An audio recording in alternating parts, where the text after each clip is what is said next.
माता, माता, माता वैशाली, आप लोगों ने सुना कि नहीं? भ्राताश्री लौट कर आ रहे हैं। क्या? कर्ण लौट कर आ रहा है? किंतु ये किस प्रकार संभव है? कर्ण तो सदा के लिए हस्तिनापुर का त्याग करके वन में वास करने चला गया था। ये मैं नहीं जानता। वामिल को कुछ बालकों ने आकर समाचार दिया है। चलिए माता, भ्राताश्री का स्वागत करते हैं। चलिए। ये किस प्रकार का अन्याय है ताचरी? अन्याय नहीं, धर्म है ये। धर्म नहीं ताचरी, ये धर्म किस प्रकार हो सकता है? मैं कुरु वंश का ज्येष्ठ पुत्र था, उस सिंहासन पर मेरा अधिकार था ताचरी। मेरे राज्य अभिषेक के समय विदुर ने मेरी क्षमता पर प्रश्न उठाया, तो आपने उसकी बात किस प्रकार मान ली? आपने मेरे साथ ऐसा अन्याय क्यों होने दिया ताचरी? क्यों? एक नेत्रहीन व्यक्ति का राज अभिषेक नहीं किया जा सकता। परिचित तो हो तुम इस बात से। हस्तिनापुर की समस्त प्रजा तुमको राजा के रूप में कभी स्वीकार नहीं करती। किंतु मुझ में क्या कमी थी ताचरी? एक मुष्टि के प्रहार से हाथी तक को गिरा सकता हूं मैं ताचरी। रोम रोम में नेत्र हैं मेरे। आने वाले व्यक्ति की श्वास की गति से बता सकता हूं कि उसके मन का विचार क्या है। शस्त्र और शास्त्र में पारंगत किया है मैंने स्वयं को। एक नेत्र की कमी पूरी करने के लिए अधिक से अधिक क्षमता और सामर्थ्य प्राप्त किया है मैंने। फिर भी मैं राजा नहीं बन सका। क्या ये अन्याय नहीं था?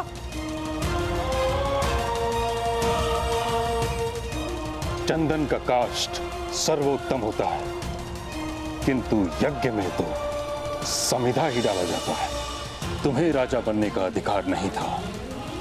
यही धर्म का विधान और परंपरा की मर्यादा है। मैंने अपने सारे स्वप्न अपने पुत्र के जीवन में स्थापित किए हैं ताचरी। अब फिर मेरे साथ अन्याय मत कीजिए, मत कीजिए। किंतु युधिष्ठिर ज्येष्ठ कुरुवंशी है, ये सत्य है। सिंहासन पर तो उसी का अधिकार है। यदि क्षमता और सामर्थ्य ही एक राजा बनने के लिए प्रथम और अंतिम प्रमाण है ताचरी, तो आपको किस प्रकार विश्वास हो गया कि पांडु पुत्र दुर्योधन से अधिक समर्थ्य हैं?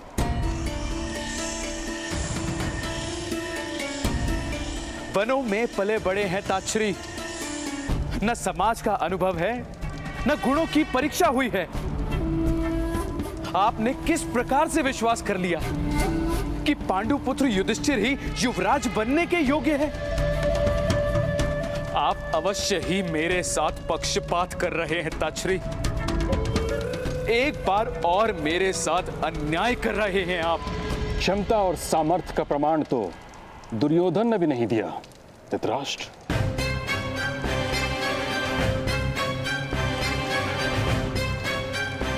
यदि क्षमता और सामर्थ्य ही राजा बनने के लिए प्रथम और अंतिम प्रमाण है ताचरी, तो प्राप्त कर लीजिए प्रमाण ताचरी। करवा लीजिए दोनों राजकुमारों के बीच प्रतिस्पर्धा। फिर निर्णय होगा कि कौन होगा हस्तिनापुर का युवराज। उचित कहा तुमने पुत्र, किंतु दोनों राजकुमार अबुद्ध हैं। ना उन्होंने ज्ञान प्राप्त किया है और ना ही गुरुकुल गए हैं। अज्ञानता की प्रतिस्पर्धा का क्या लाभ? जिस दिन दोनों राजकुमारों ने सामर्थ्य और ज्ञान प्राप्त कर लिया, उस दिन होगी प्रतिस्पर्धा और उनकी क्षमता के आधार पर हस्तिनापुर अपना नया राजा नियुक्त करेगा।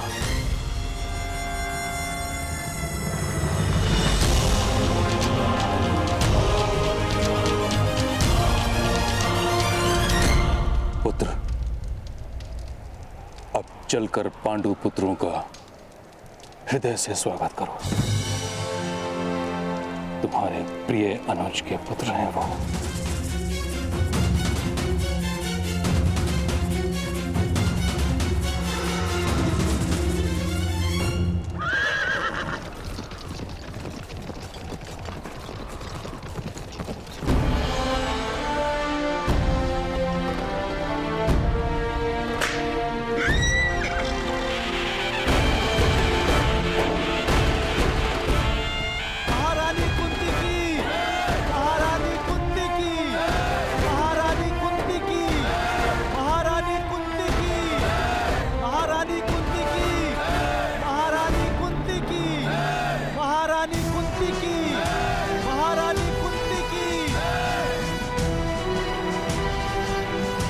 ध्यान से देखो दुर्योधन, यही है वो भाई जिनके कारण तुम्हारा युवराज पद पर अभिषेक नहीं हो पाया। यही है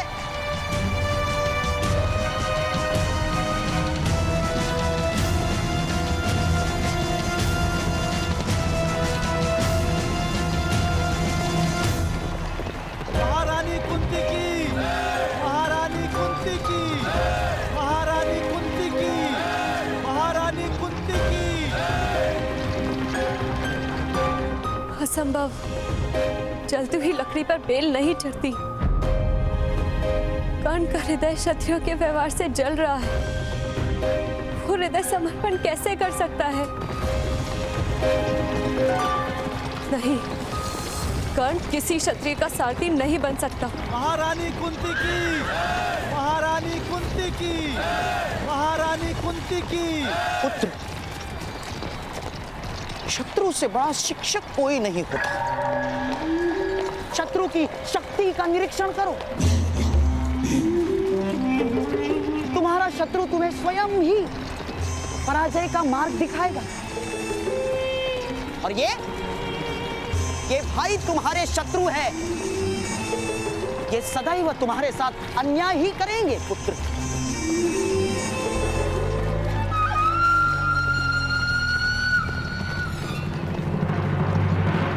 महारानी कुंती की, महारानी कुंती की, महारानी कुंती की, महारानी कुंती की, महारानी कुंती की, महारानी कुंती की, महारानी कुंती की।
रणनी बताओश।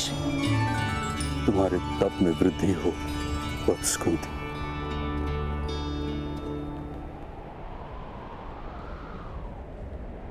तपस्वियों को दिया जाने वाला अभिवंदन क्यों ताउश्री?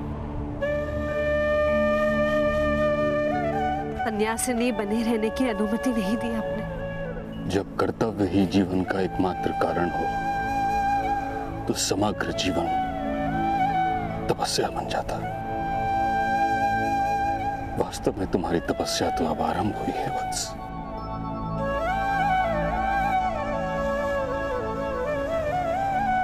क्षमा याचना ताउश्री। आपके पुत्र को जीवित नहीं रख पाई।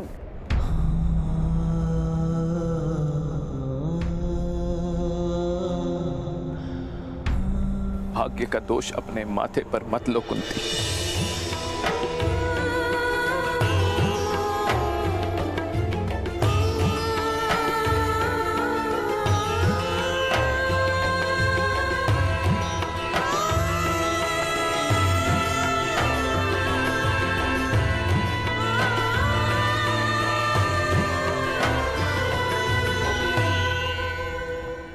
प्रणयपात महाराज। कल्याण हो।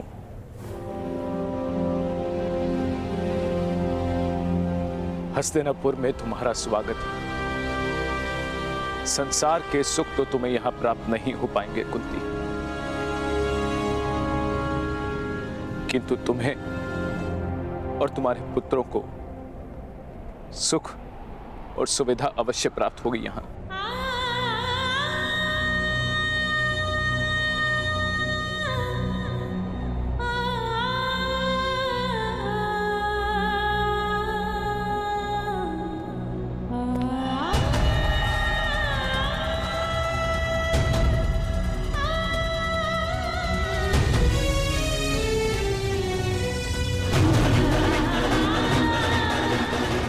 सारे आंसू आज मत बहाओ कुंती। पत्थर टूटने से जिस प्रकार रत्न प्राप्त होता है, वैसे ही घोर दुख में मुझे सुख प्राप्त हुआ है। मेरे 5 पुत्र आए हैं आज मुझसे मिलने। कहाँ है मेरे पांडव? पुत्र, हाँ, अपने ताऊश्री पितामह और ज्येष्ठ माता को प्रणाम करो।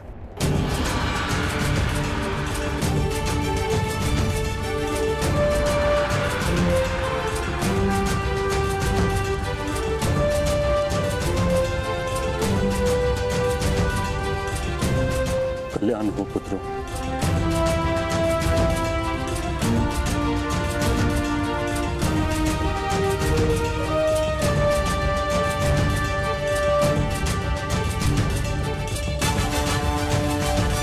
आओ पुत्रों।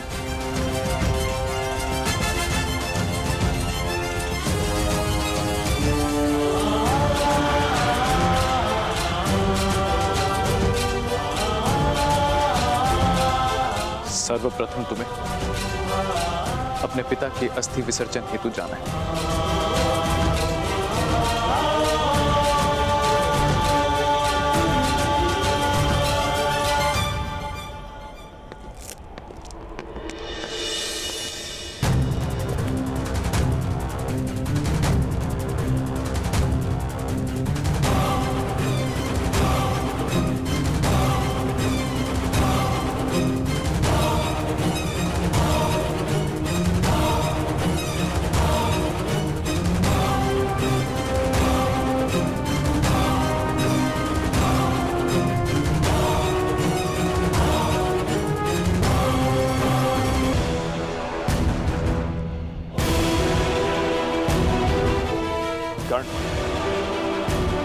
रथ को रथशाला पहुंचाकर जाना।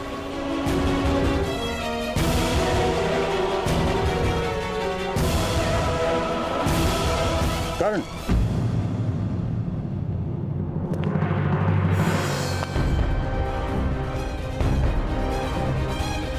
आज तुमने पांडु पुत्रों की रक्षा करके राज परिवार पर एक और उपकार किया।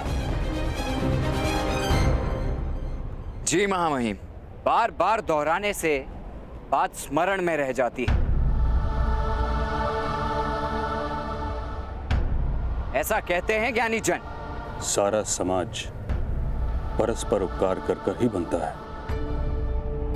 प्रत्येक मनुष्य अपना नियत कार्य करता रहे, वही उपकार है। जैसे भवन के सारे पत्थर अपने स्थान पर दृढ़ रहकर भवन को एक आकार देते हैं।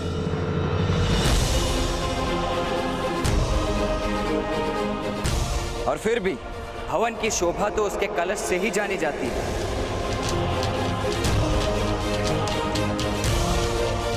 किसी दिन भूमि में छिपा पत्थर कलश बन पाएगा तो आपके इस सिद्धांत को भी मान लूंगा मैं।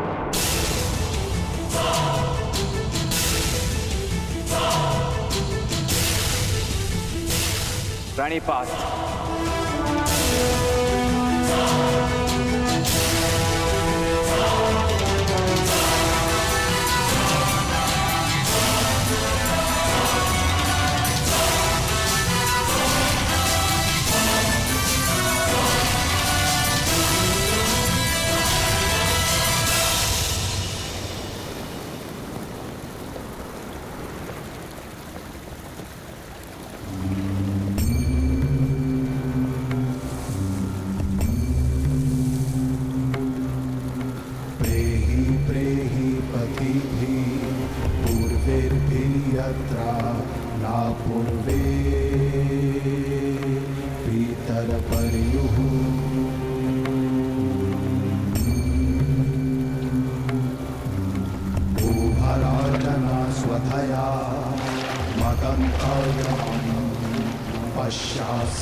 वरुणं च दिवम्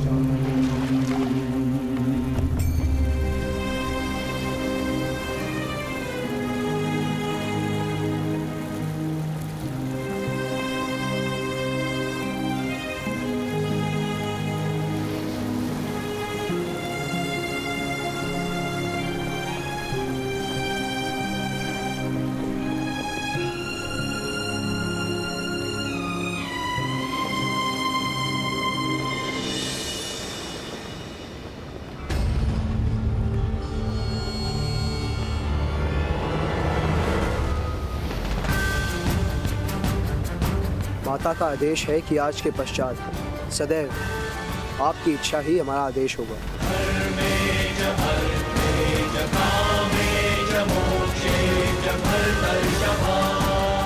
आज के पश्चात तुम्हारा सुख ही हमारी इच्छा होगी।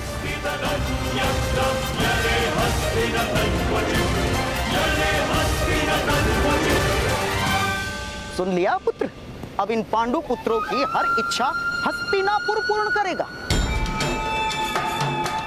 केवल एक ही इच्छा हो सकती है इन वनवासियों की, हस्तिनापुर के सिंहासन पर अधिकार प्राप्त करना। यहाँ घर बनाएंगे तो अधिकार प्राप्त करेंगे ना। दुशासन, तुम्हारे भाई वन से आए हैं, उनका ऐसा स्वागत करो कि हस्तिनापुर उन्हें अपना घर नहीं कारागार प्रतीत हो।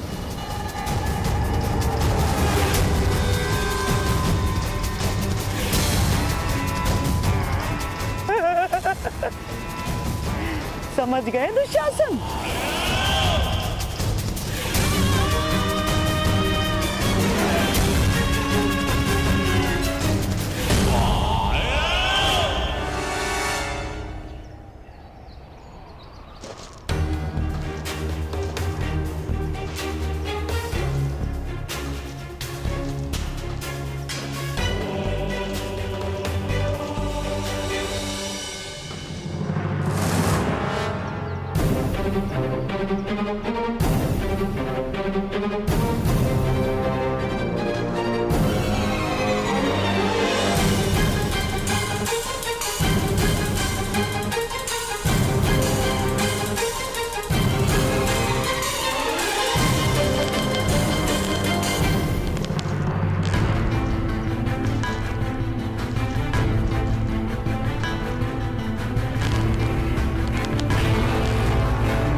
यदि मारने की इच्छा है तो ये मार्ग उचित नहीं है।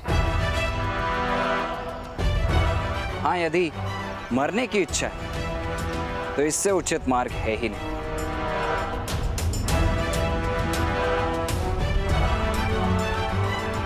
किसी क्षत्रिय ने देख लिया तो अवश्य मृत्यु प्राप्त हो जाएगी।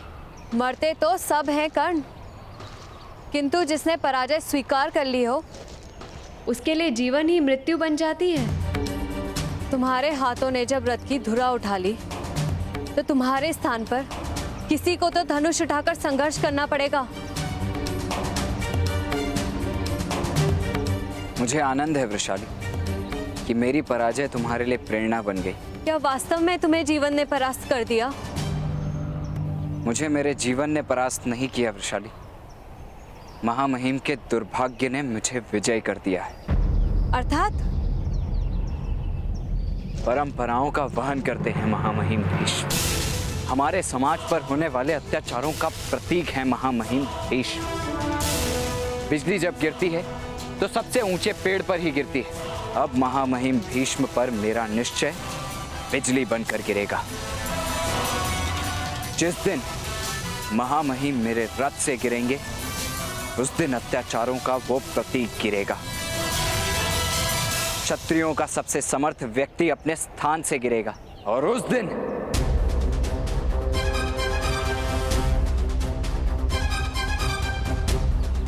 दिन ये सिद्ध हो जाएगा कि सूतों का सामर्थ्य क्षत्रियों से कम नहीं।